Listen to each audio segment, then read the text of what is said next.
No momento contínuo, já quero aproveitar e ler a palavra de Deus, Mateus capítulo 9, versos 9 a 13. Estou numa série de mensagens chamada O Evangelho Puro. Em tempos de tanta mistura, de tanto desvio, de tanto escândalo, vamos persistir no Evangelho puro de nosso Senhor e Salvador Jesus Cristo? É o meu chamado à igreja. E para meditar um pouco mais nisso, Mateus, o primeiro Evangelho, portanto, no Novo Testamento, Mateus 9, a partir do verso 9. Convido os que estão aqui presentes e os que estão na transmissão para que também sintonizem-se com a palavra de Deus, acesse e acompanhe atenciosamente esse momento tão rico, tão precioso. Diz então o versículo 9, quando Jesus saiu dali, viu um homem chamado Mateus, sentado na coletoria, e lhe disse, siga-me. Ele se levantou e o seguiu. Estando Jesus à mesa na casa de Mateus, muitos publicanos e pecadores vieram e tomaram lugares com Jesus e os seus discípulos. Vendo isto, os fariseus perguntavam aos discípulos de Jesus, por que o mestre de vocês come com os os publicanos e pecadores? Por que o mestre de vocês come com os publicanos e pecadores? Mas Jesus, ouvindo, disse, os sãos não precisam de médico, e sim os doentes. Vão e aprendam o que significa, quero misericórdia e não sacrifício, pois não vim chamar justos, e sim pecadores. Abençoada seja essa palavra no seu coração, que o Senhor nos dê entendimento do texto sagrado. Assente-se e vamos meditar nessa santa palavra. Que belo texto, muito conhecido, com uma rica mensagem para todos nós. Estamos enfatizando o Evangelho puro. Existem até Bíblias falsificadas, Bíblias adulteradas, mas nós estamos primando pelo Evangelho puro, pela Bíblia Sagrada. A palavra de Deus é o guia para a nossa fé, é o manual para a igreja de Jesus, é a verdade a ser proclamada, é a verdade na qual você deve crer, porque ela aponta para Jesus. Isso não é algo pequeno, isso é algo extraordinário. Já provocativamente faço uma pergunta, como pode pessoas que se dizem nascidas de novo viverem como ímpios, não dando nenhuma demonstração ou prova de mudança de vida, mudança de mente, mudança no interior, mudança no caráter? Sim, a cristandade está assim.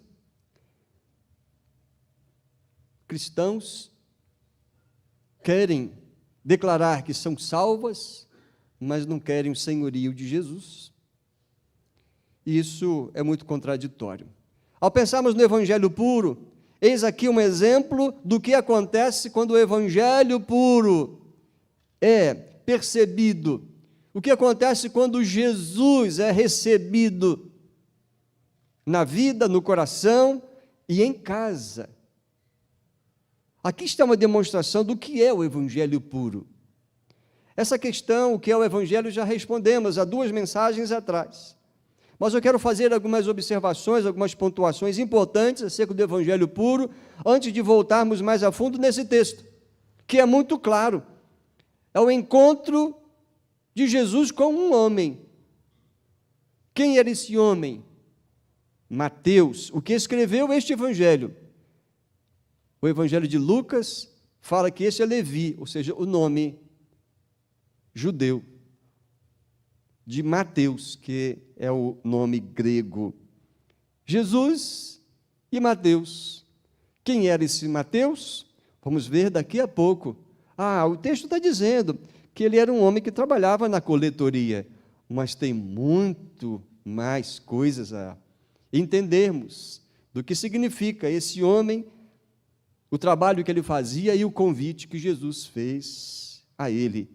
Mas guarde a última expressão que lemos, quando Jesus diz: não vim chamar justos, e sim pecadores. Isso aqui é central para o evangelho puro. Vamos enfatizar um pouco sobre o evangelho puro. O evangelho puro é que nos leva a encarar a realidade do pecado na nossa vida. Sim, o evangelho nos confronta com o nosso próprio pecado. Nem todos gostam disso. Nem todos gostam de ser confrontados com os seus erros, as suas falhas, as suas imperfeições, mas isso é vital para a nossa vida. Porque sabemos que Deus é santo, puro e perfeito. Como nos relacionarmos com um Deus santo, puro e perfeito, que abomina o pecado, se o nosso grande problema é o pecado? Não há como abraçar o Evangelho e querer o Evangelho sem esse aspecto da sua missão, que é nos confrontar com os nossos pecados. Há alguns que preferem o Evangelho que fala só da prosperidade, da riqueza, do conforto, da paz, do descanso da alma. Mas uma coisa não podemos fugir dela, o confronto com os nossos pecados, porque todos nós somos pecadores e carecemos da graça de Deus. Há uma grande barreira entre nós e Deus, o pecado. E como é que se resolve isso? Deus resolveu isso. A mensagem do Evangelho fala exatamente disso. Por isso que nós cremos e vamos proclamar o Evangelho puro, que também, como grande característica deste Evangelho, é levar-nos a encararmos a realidade do pecado. Não há ninguém aqui que não seja pecador. Nunca houve entre nós alguém que pisou nesse mundo que não tivesse pecado, à exceção de Jesus, o Deus que se fez homem. Sim, Jesus em tudo foi tentado para pecar, para desviar da sua missão, mas ele não pecou. O maligno tentou, homens tentaram acusá-lo e colocá-lo em dificuldade, para cair em contradição, não conseguiram. Sim, o Evangelho puro vai tratar da realidade do nosso pecado, queridos. A salvação tem o seu início aqui já. Salvação não é algo pós-morte. Salvação é uma coisa que nos afeta aqui, começa aqui na existência terrena. Salvação não é apenas para a vida na eternidade com Deus. Salvação se evidencia aqui, com a libertação do pecador da sua iniquidade, da sua insistência em praticar aquilo que Deus reprova e abomina. Sim, salvação é algo que se evidencia já na vida de uma pessoa que, recebendo o chamado de Jesus, abre-lhe o coração, deixa que ele entre, se lava no seu sangue, deixa-se abraçar pela graça perdoadora e amorosa de Jesus e inicia uma nova vida voltada para a santidade, para o temor a Deus. A mensagem do puro Evangelho tanto declara que Deus ama o pecador, mas esse mesmo Evangelho também declara que Deus abomina o pecado, mas deste Ele quer nos livrar. Deus odeia o pecado e irá punir o pecado com um tormento eterno. Irá punir os pecadores impenitentes que não se arrependerem. O Evangelho não pode deixar de declarar isso. O Evangelho puro, então, declara isso com clareza. Somos pecadores e não podemos ficar acusando o Mateus, o traidor, o coletor de impostos, tira do seu povo para dar para aquele que oprime, para o Império Romano. Ele era tão pecador quanto qualquer um outro, ou o mais esforçado sacerdote, ou escriba, ou fariseu zeloso da lei. A severidade do pecado pode ser vista, sem dúvida nenhuma, sabe onde? Na cruz. O pecado é tão sério que lá na cruz estava o Filho de Deus, cravado nela, por causa do meu e do seu pecado. Então, pecado é algo a que o Evangelho puro vai tratar. não vai só nos confrontar com ele, mas vai dar o remédio. Por isso, queridos, a mudança de vida é logicamente esperada na vida daquele que diz ter recebido Jesus como Salvador e Senhor. Vai demonstrar, obviamente, uma mudança de mente, de comportamento, de atitude, mudança de coração. Você consegue ver isso em Mateus? Talvez nesse quadro não, mas veja que esse quadro está dentro do seu Evangelho. Evangelho isso que está em concordância com o Evangelho de Marcos, de Lucas e de João. Mateus foi tão transformado de um coletor de impostos, um traidor do seu povo, em um servo dedicado, que dedicou-se inteiramente tudo o que ele tinha para revelar o Evangelho puro, falando do próprio Jesus, a quem ele conheceu, de quem ele recebeu o convite maravilhoso: segue-me. E ele seguiu, e seguiu por toda a sua vida. E deixou-nos um legado maravilhoso. Claro que o que ele escreveu, não escreveu sozinho, ele escreveu impulsionado, inspirado pelo Espírito Santo, e temos o Evangelho de alguém que se converteu, que mudou completamente de vida, atitude, comportamento e coração.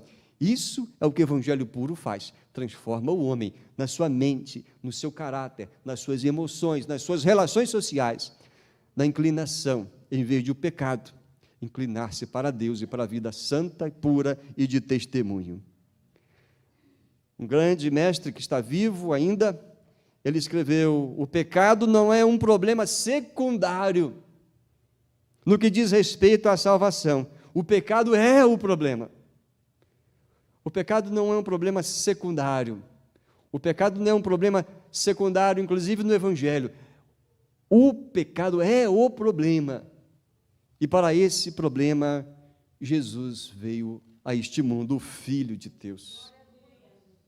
Outra coisa que quero destacar sobre o Evangelho puro, antes de citar mais esse texto que lemos, é o que o Evangelho apresenta Cristo como elemento único, com o poder para perdoar o nosso pecado e nos dar a vitória. Estou enfatizando aqui que o Evangelho apresenta Jesus como o único elemento com poder para resolver o nosso pecado, o problema do nosso pecado. O pecado é uma força escravizadora. Será se preciso ilustrar isso? Acredito que não há necessidade. Mas você há de saber o quanto que o pecado prende as pessoas, além de macular o seu caráter, a beleza, a imagem de Deus que cada ser humano traz. O pecado escraviza porque leva as pessoas a se apegarem a coisas, a buscar um prazer no qual ele fica tão envolvido que não consegue sair mais. Às vezes é um prazer destruidor da saúde, da mente, das relações. O pecado é uma força escravizadora que quer nos amarrar a este mundo, nos levar à sepultura e à perdição eterna. E o maligno sabe disso e nos tenta para irmos contra a vontade de Deus. Quem pode nos libertar? Quem poderá ter o poder de nos libertar dessa escravidão? A força escravizadora do pecado foi quebrada pelo poder de Jesus Cristo. E essa é a verdade central do Evangelho puro. Jesus é esse poder que nos livra do pecado. A hediondez do pecado pode ser superada, vencida, pode ser despojada, podemos jogar fora e nos livrar disso, mas só pelo poder de Jesus, da ação dele em nós. É preciso, no entanto, a decisão do pecador de ser alcançado por esse poder. Poder esse que vamos testemunhar daqui a pouco, vendo o contexto desse quadro que lemos, no capítulo 8 e 9 de Mateus. Vamos ver ali nitidamente o poder de Jesus, provar que Jesus tem esse poder de nos livrar do pecado e de toda a sua hediondez e destruição que faz em nós. Desde que o pecador queira e abandonar todo resquício de pecado, ele pode, no poder de Jesus, vencer. Ao buscarmos a Deus, nós seremos invariavelmente confrontados, antes de mais nada, com a nossa pecaminosidade. Quem vai buscar a Deus Primeiro, faz isso pelo Espírito Santo. Normalmente é o Espírito Santo que bota em nós o desejo, que alimenta em nós o desejo de buscar a Deus, buscar esperança, alívio, paz, descanso, libertação. Porque o pecado, como escravizador que é, ele cansa a nós, ele desgasta-nos. Alguns exemplos para ilustrar. Por exemplo, em Lucas capítulo 5, verso 8, Pedro diz a Jesus: Senhor, retira-te de mim, porque sou pecador. É logo no início do Evangelho de Lucas. Pedro está ali exercendo a sua profissão, ele está ocupado, vivendo uma vida digna como trabalhador, mas Jesus se aproxima, e Jesus já havia dado algum testemunho para Pedro, e Pedro logo diz honestamente: Senhor, retira-te de mim, porque sou pecador. Estava ali o Deus em forma de homem, e Pedro assim se sentiu, pecador. Paulo vai dizer, um grande personagem do Novo Testamento, Paulo vai dizer na sua primeira carta a Timóteo, capítulo 1, verso 15, ele diz: fiel é esta palavra e digna de toda aceitação, que Cristo Jesus veio ao mundo para salvar os pecadores, dos quais eu sou o principal. O testemunho de Paulo é de alguém que reconhece claramente o seu pecado diante de Deus. E por isso ele se sente assim, miserável, mas ao mesmo tempo amado por Deus, porque o Senhor o havia encontrado quando ele estava na contramão de Deus, e o Senhor Jesus o amou e o perdoou e lhe deu uma nova vida. Sim, Pedro e Paulo disseram isso, mas no Antigo Testamento há uma expressão muito interessante, impactante de Jó, no final do seu livro, depois de sofrer tanto, depois de discutir com seus amigos e no auge da sua dor, do seu sofrimento, questionando a Deus de muitas coisas, o que é compreensível, porque ele não compreendia o que estava acontecendo, e Deus fala com ele, e depois de Deus lhe falar e fazer um monte de perguntas, então Jó 42:6 diz: eu me abomino e me arrependo. Eu me abomino e me arrependo. O versículo, creio que está completo, mas deixe só eu conferir. Jó 42, o verso 6. Sim, por isso me abomino e me arrependo no pó e na cinza. Porque ele disse antes: eu te conhecia só de falar, mas agora os meus olhos te veem. Sim, queridos, todo pecador, quando ele vai em direção a Deus, uma coisa logo lhe é característica de enxergar: o seu pecado, a sua pecaminosidade. Isaías, o grande profeta, no capítulo 6, o verso 5, o Senhor o chama, lhe faz uma convocação. E o que Isaías diz? Estou perdido, miserável homem. Isso aí é uma expressão que Paulo utilizou, mas bem parecida com Isaías. Isaías 6, o verso 5, ele diz: estou perdido, eu sou um homem de lábios impuros e habito no meio de gente de impuros lábios. Estou perdido, ai de mim. Sou homem de lábios impuros, habito no meio de um povo de lábios impuros, e os meus olhos viram o Rei, o Senhor dos exércitos, e agora estou perdido, eu pecador. E o Senhor me viu. O Senhor sempre nos vê, não tem como fugir ou esconder os nossos pecados dele. Mas o Evangelho puro vai dizer que Jesus é o único que tem poder de nos livrar dessa condição. Interessante que na resposta que Jesus deu aos fariseus que criticavam Jesus, aos discípulos dele, creio que no final do banquete, do lado de fora, os fariseus tudo ali esperando, e os discípulos de Jesus saindo, eles foram logo abordar a Jesus. Aliás, em vez de abordar Jesus diretamente, abordaram os discípulos dele: por que o mestre de vocês come com essa gente, com esses pecadores? A expressão é assim mesmo, com esses porcos, com esses cães, porque assim eram considerados e tratados os publicanos, os coletores de impostos. E Jesus lhes responde o quê?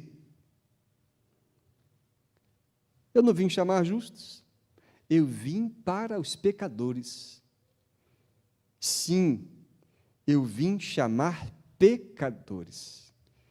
É isso que o Evangelho comunica. Que palavra de esperança é a palavra do Evangelho, não é verdade? Que palavra poderosa é essa que Jesus vai a este homem que está rechaçado pelos religiosos e pelos judeus de uma forma geral, e Jesus vem e fala para esse homem: siga-me. Sim, queridos, só o que não admite sua condição caída de pecador, só o que não admite essa condição que ficará fora, porque rejeita esse convite de Jesus. Mas o que o Evangelho de Jesus faz?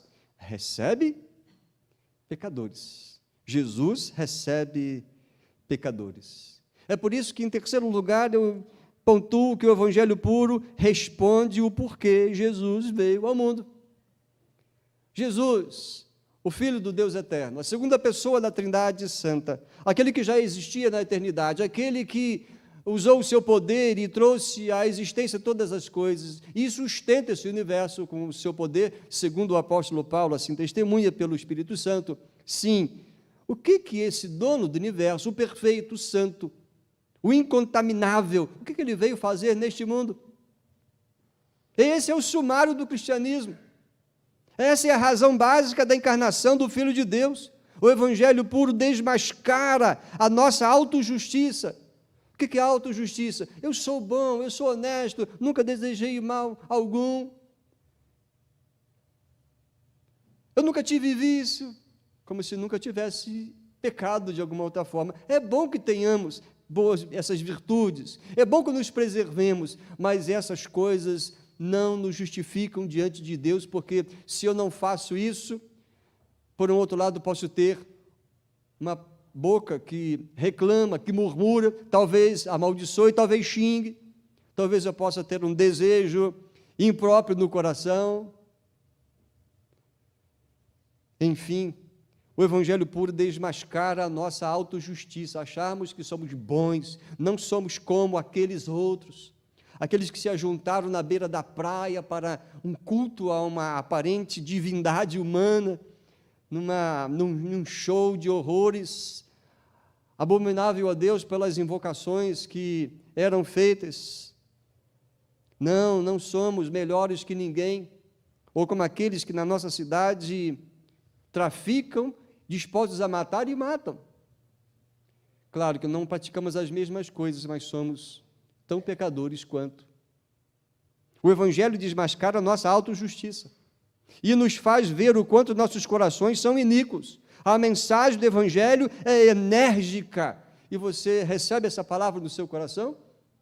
É uma palavra que é transmitida com graça da parte de Deus, com amor, disposição para perdoar. Sim, a mensagem do Evangelho puro é uma mensagem enérgica que nos faz ver como somos pecadores carecentes da graça de Deus, graça essa salvadora.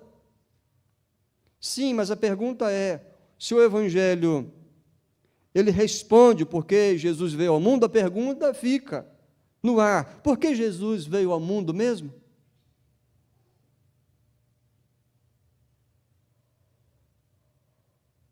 Aqueles que sabem que tem uma doença fatal, aqueles que não têm esperança, aqueles que se veem como sofredores neste mundo, aqueles que são famintos e sedentos, aqueles que se declaram fracos, cansados, quebrados, aqueles cujas vidas estão despedaçadas e aqueles que estão desesperados, podem confiar que há da parte de Deus resposta, mas resposta em Jesus.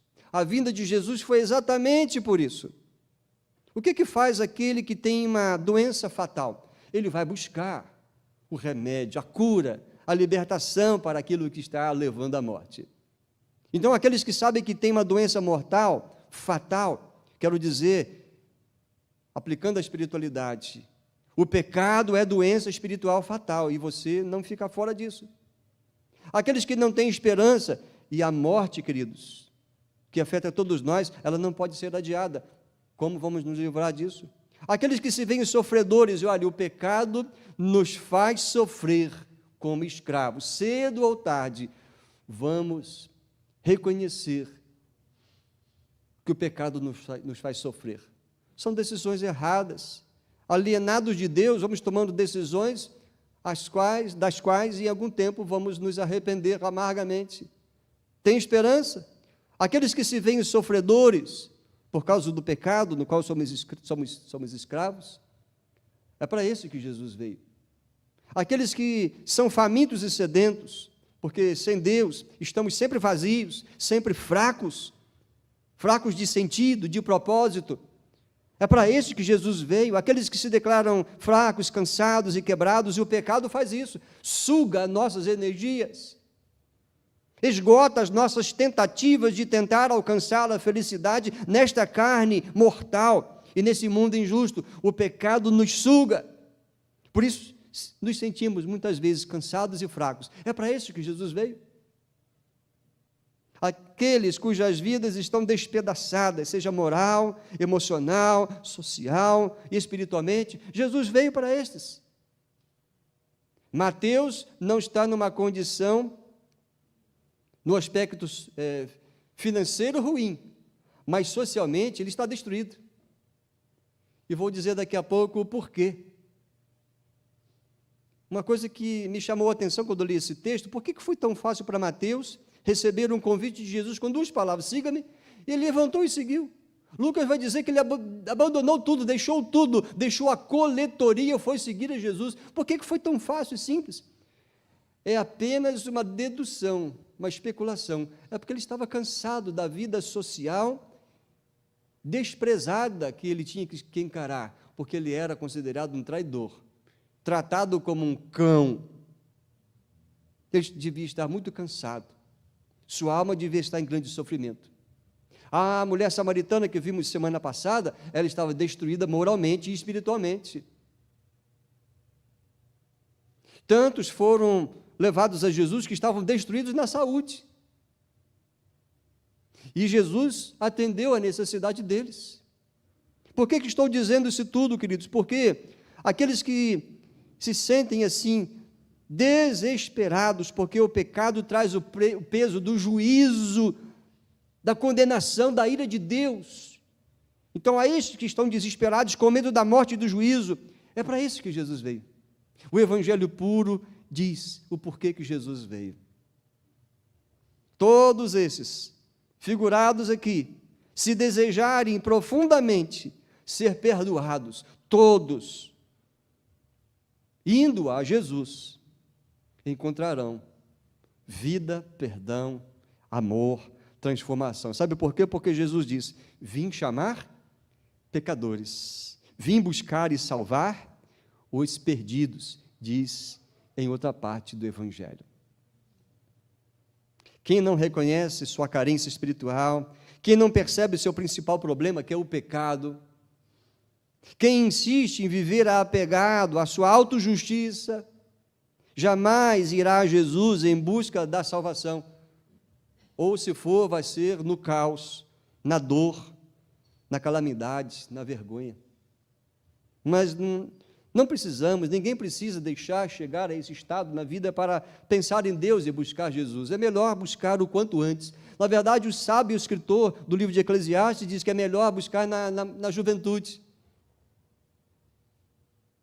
Jovem, busque ao Senhor, enquanto você é moço. Vai chegar o tempo que você vai até querer, e vai até poder buscar, mas vai ser o resto. Vai chegar o dia em que os olhos estarão fracos, as mãos não terão muita força, os ouvidos já estarão bem desgastados e fechados, os dentes já não vão ter mais um poder de degustar e mastigar as delícias. Vai chegar o tempo, mas por que esperar os tempos ruins ou da fraqueza chegar? É melhor buscar hoje, é melhor atender o convite de Jesus hoje. Mais uma vez cito John MacArthur, que ele fala o seguinte: as pessoas não buscam cura, a não ser que se sintam doentes, não procuram vida, a não ser que tenham consciência de estarem sob o castigo da morte. Não buscam a salvação, a não ser que se sintam cansadas da escravidão do pecado. E, de fato, alguns deixam chegar ao extremo. Mas o que nos interessa aqui é o que o Evangelho puro diz, que a razão de Jesus vir ao mundo é nos chamar de volta a Deus e perdoar os nossos pecados e livrar-nos da escravidão, da hediondez do pecado em nossa vida. Quarta coisa que quero destacar do Evangelho puro é que o Evangelho puro nos chama à conversão, nos chama à volta a Deus. E Jesus é o único caminho. O Evangelho de Mateus argumenta fortemente que Jesus Cristo é o Salvador. Sabe como? Como que Mateus mostra com argumentos fortes de que Jesus é o Salvador. O Messias, o Salvador prometido dos judeus, é o Salvador de todos. Por isso que eu mencionei nos capítulos 8 e 9, veja o conteúdo dos capítulos 8 e 9, vejam aí, milagres de Jesus como credenciais, o poder de Jesus. O poder de Jesus é evidente, ele prova que ele é o Salvador, porque ele sabe tratar as enfermidades com poder. No capítulo 8 temos aí diversas enfermidades. Ele curou um leproso, ele curou um servo paralítico de um homem importante, ele curou até a sogra de Pedro. E muitas curas, no verso 16 e no verso 17, muitos trouxeram ao cair da tarde muitos endemoniados, e apenas com uma palavra expulsou os demônios e curou todos os que estavam doentes. Olha o poder de Jesus aqui demonstrado, provado, como evidência de que ele tem todo o poder. Ele tem poder sobre a natureza. Nos versos 23 a 27, Jesus dando ordem ao vento e ao mar, e eles obedecem. Olha o poder de Jesus. Jesus demonstrando sua autoridade, porque ele tem poder sobre os demônios que oprimem a humanidade caída em seus pecados. Nos versos 28 a 34, a experiência dos 2 endemoniados gadarenos, texto muito conhecido, e Jesus dá uma ordem, e os demônios, uma quantidade imensa, obedecem. A autoridade e o poder de Jesus. Credencial. Quer uma credencial extraordinária? Jesus é aquele que tem poder sobre a morte. Aí no capítulo 9, já então nos versos 18 em diante, Jesus, além de curar uma mulher, ele ressuscita uma menina. É a filha de Jairo, que os outros evangelhos mencionam, identificando inclusive esse homem, Jairo. Jesus tem o poder sobre a morte, e sobre a cegueira, e sobre a mudez. Isso está também no capítulo 9, quando Jesus, no verso 27, cura 2 cegos, e depois ele cura mais um endemoniado que provocava um ser a viver mudo por causa do demônio. Jesus expulsa o demônio, que era mudo, passa a falar. E as pessoas diziam, jamais se viu tal coisa em Israel. Era o poder de Jesus. Ele expulsa os demônios pelo poder do maioral dos demônios? Não, é pelo poder inerente a Ele mesmo, como Deus eterno entre nós. Sim, queridos, Jesus nos chama à conversão, à volta a Deus, porque Ele é o único que nos nos livra da escravidão dos pecados. Ele nos livra, porque Ele tem este poder amplamente demonstrado. Você começa agora a entender por que foi tão fácil para Mateus ouvir o convite de Jesus, o chamado de Jesus e ir? A fama de Jesus já era conhecida. Interessante que Jesus estava na sua cidade, isso que aconteceu estava na cidade onde Jesus fizera como seu centro, depois que começou o seu ministério, Cafarnaum. Jesus já era bem conhecido, a fama dele já havia corrido por aquela região. E aí, a conversão de Mateus é prova consistente de que Jesus recebe, que mesmo? Pecadores. Sob o impacto dos milagres, evidentemente que ficou mais fácil para abandonar tudo e seguir a Jesus, à disposição de viver uma nova vida. Sob o impacto desses milagres, dessa autoridade de Jesus. Sim, no capítulo 9, versos 1 a 8, que antecede o chamado de Mateus, Jesus cura um paralítico em Cafarnaum. Ele foi para a sua própria cidade, diz aí o verso 1, Cafarnaum. E nesse mesmo lugar, onde Jesus cura um paralítico, ele, ao sair dali, daquele lugar onde curou o paralítico, ele passa pela coletoria, vê Mateus, o publicano, o cobrador de impostos, e lhe faz o convite: siga-me. Ele se levantou e o seguiu. Chegamos, então, ao texto de maneira mais objetiva. Essa foi a cena central que vimos no início do texto.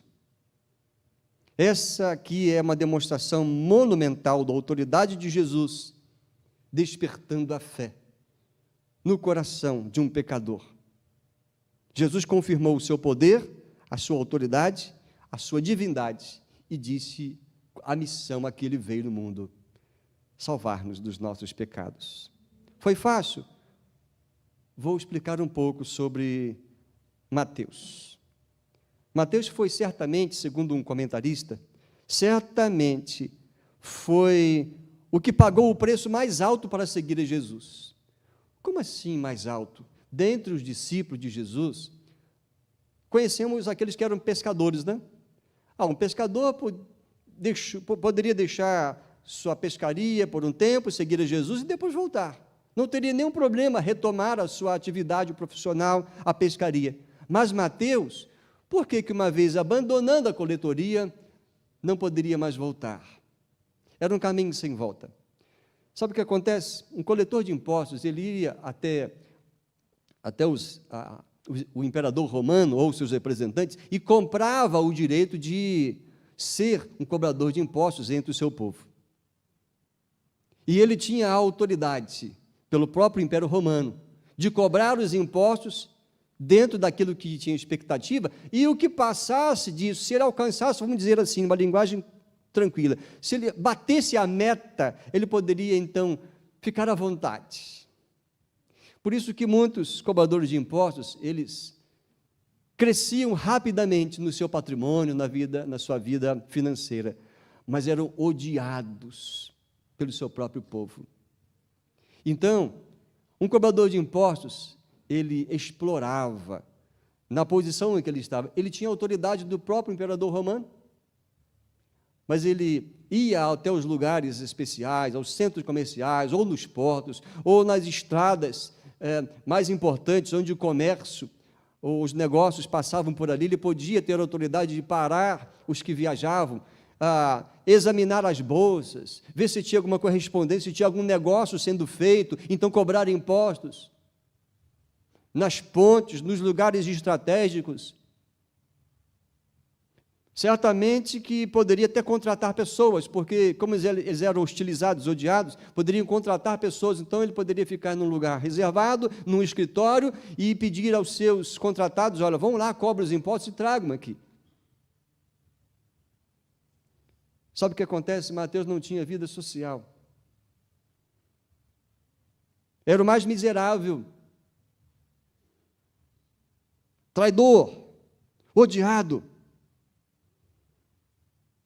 Mas ele deixou tudo.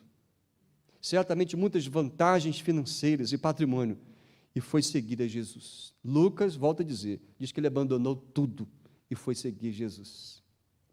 Uma pergunta para você: o que você estaria disposto a abandonar para seguir Jesus? Baseado em quê? Porque Jesus é o único que dá paz, vida eterna, livra da ira de Deus. O que seria realmente importante deixar para seguir a Jesus, uma vez que Ele nos religa com Deus, nos livra do pecado, nos dá segurança da ressurreição, Ele nos leva para junto de Deus em paz e lavados? Qualquer coisa valeria a pena? E a resposta é um grande sim. Mas você estaria disposto? Talvez os meus irmãos poderiam compartilhar na célula o que você abandonou para seguir a Jesus. Discutam isso essa semana, converse com alguém. É muito interessante olhar o exemplo de Mateus. Você já percebeu que para ter paz com Deus, você já teve essa convicção? Para ter paz com Deus, paz no seu coração, é preciso ir a Jesus, porque só Jesus dá isso? Você já percebeu que a sua culpa, a culpa das suas ofensas contra Deus, e todo o medo e peso da condenação, só Jesus tem resposta? Estamos falando aqui que a conversão de Mateus é uma prova convincente de que Jesus recebe pecadores. A conversão de Mateus ainda a gente pode esticar um pouquinho mais. Eles eram os cobradores de impostos chamados de publicanos. Eram impedidos de entrar nas sinagogas. Você sabia disso? Segundo uma pesquisa que fiz, eles eram tratados como porcos, impuros e indignos de entrar num lugar de culto tão importante para os judeus. Pessoas sem credibilidade. Eles não poderiam ser considerados de confiança para servir de testemunha em julgamentos. Tidos como mentirosos, contados como ladrões e assassinos. E acredito que a maior parte deles eram, sim, ladrões, mentirosos, usurpadores, covardes. Mas Jesus recebeu Mateus. Há alguém com esse perfil, Jesus convidou, segue-me. Interessante isso, né? De repente se fica assim, pensando, como Jesus pôde? Porque a única esperança do pecador é o amor dele. Mas aqueles que acham que, não preciso de Jesus, eu não sou tão desonesto assim. Nunca fui chamado nem de cachorro, nem de cão. Sempre fui tido como uma pessoa verdadeira, honesta. Mas isso não leva você para o céu. Se você acha que não precisa de Jesus, ok, Jesus diz, aqueles que se acham justos, ok, sigam.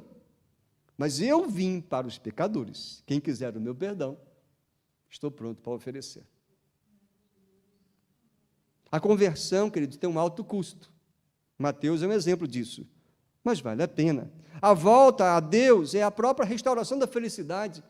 Você conhece tantas pessoas nesse mundo moderno, que a gente conhece muito, nesse mundo midiático, tantos e tantos que são milionários ou bilionários, mas costumam viver uma vida infeliz, miserável até, não acertam no casamento, envolvido com escândalos, não tem sossego, não tem paz, não podem nem sair às ruas, tem muita riqueza, mas não tem paz. Muitas pessoas estão assim. A verdade é que a conversão tem um alto custo, mas vale a pena. A volta a Deus é a própria restauração da felicidade, porque felicidade é só vida em Deus e com Deus. A conversão é a restauração da comunhão com Deus, e Mateus teve em sua mesa o Deus eterno, em forma humana.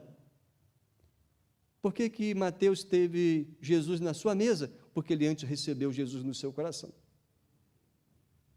O que pode ser mais prazeroso e mais honroso do que ter a presença de Jesus à mesa conosco? Jesus na sua casa, Jesus na sua família. Não tem nada que possa substituir isso, que possa compensar mais.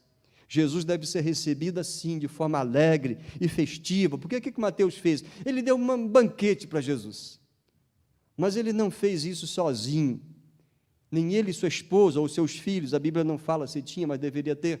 Mas o que Mateus faz? Mateus oferece um banquete. No verso 10. E a mesa, na casa de Mateus, veja, Mateus leva Jesus à sua casa. E ali a mesa, quem que ele coloca junto dele, diante de Jesus? Também outros, muitos, publicanos e pecadores. Veja que aqui é distinção entre publicanos e pecadores, porque o publicano ele era considerado um grupo tão miserável, tão detestado, que destacavam dos outros. E Mateus encheu a mesa dos seus iguais, dos seus párias, dos seus companheiros, e ali Jesus estava. Jesus não fugiu deles, ao contrário, permaneceu ali, e por isso foi criticado.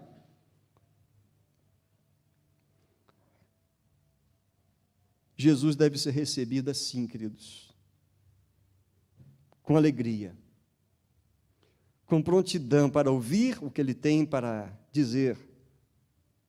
Quem eram então os demais convidados de Mateus? Aquele que era de má fama, aquele que não era religioso, mas ao contrário, desprezado pelos religiosos.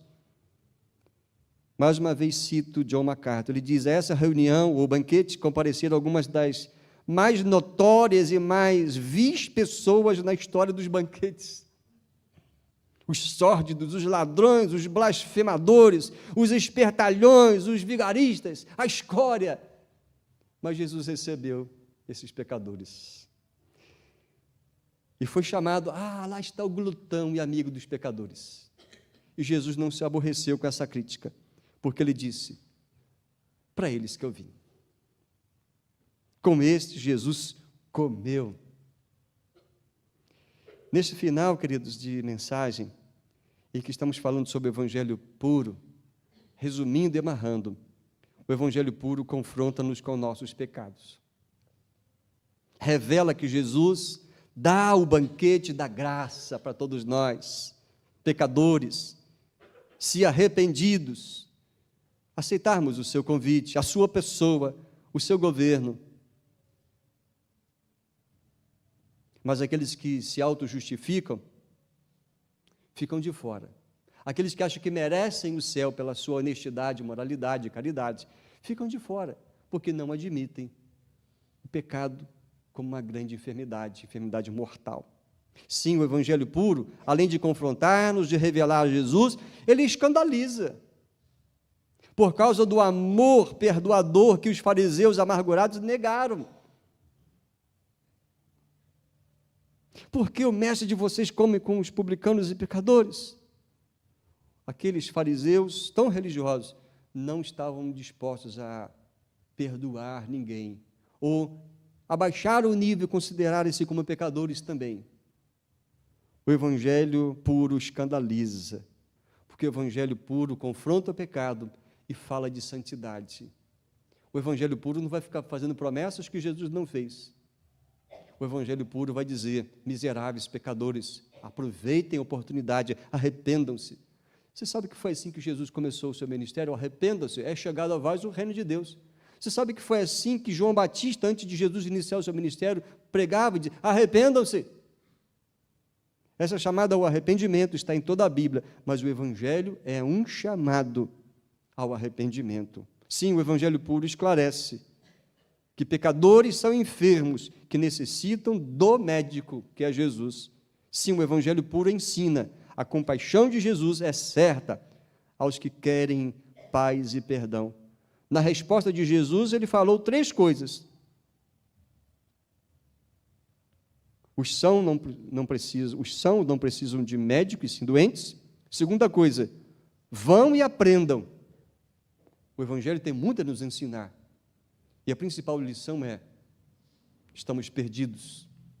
E Deus quer usar de misericórdia conosco. E os que já foram alcançados pela misericórdia, exerçam misericórdia com os demais. E não se considerem superiores a ninguém.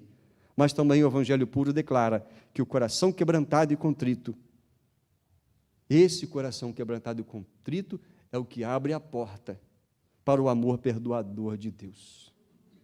Então, arrependam-se dos seus pecados e também da autojustificação. Uma das parábolas que Jesus contou foi a do fariseu e publicano. O fariseu dizia, eu não sou como esse, muito obrigado, Senhor. Autojustificação. Não saiu justificado. Não subiu justificado, diz lá aquela parábola. O Evangelho puro é um chamado ao arrependimento. Desde o início, o Evangelho tem esse chamado. Jesus chama você ao banquete que ele tem para oferecer. Esse banquete, ele prometeu, e contou isso em uma outra parábola que vimos no ano passado, lá em Mateus 22, na festa do casamento. Deus recebe pecadores, mas ele recusa justos, ou os que se auto-justificam. Você já foi a Jesus? Então, se você já foi a Jesus, Seja bondoso, misericordioso e chame outros. Faça como Mateus. Leve outros a Jesus. Mas se você tem vivido se justificando, sou bom e honesto, quero dizer que a enfermidade ainda continua no seu coração. Confesse-se como pecador, indigno de receber o céu de Deus. E faça de Jesus Senhor da sua vida. Este é o Evangelho puro. Você crê neste Evangelho? Você segue a Jesus verdadeiramente? Então, Deus seja louvado, que Ele use você como testemunha dEle. E se você percebeu que não estava seguindo o Evangelho puro de Jesus, eu convido você a admitir-se pecador diante dEle e dizer: Senhor Jesus, obrigado por me abrir os olhos e de me confrontar com a verdade de que sou um grande pecador. Mas eu venho a Ti e peço o Teu perdão, que o Senhor me permita ser um seguidor Teu até o fim. Ó Deus, obrigado por esta oportunidade de mais uma vez olharmos para a Tua palavra e para o Evangelho puro do nosso Senhor Jesus Cristo. Agradecemos a salvação que o Senhor nos ofereceu e agora o privilégio que temos de andar com Jesus e falar dele para as pessoas como mensageiros, como embaixadores. Ó Deus, leva a Tua igreja cheia desse amor ao encontro dos que estão perdidos e ajuda-nos a também conduzir aqueles que estão confiados em Si, na sua honestidade e moralidade, para receber o céu. Que o Senhor nos ajude, a fim de que eles entendam que todos somos pecadores e precisamos ir a Jesus, seja os que muito pecaram, ou aqueles que se esforçam para pecar o mínimo, todos precisamos de Jesus. E que Jesus seja exaltado e glorificado por meio da igreja e do seu serviço, hoje e sempre. Amém.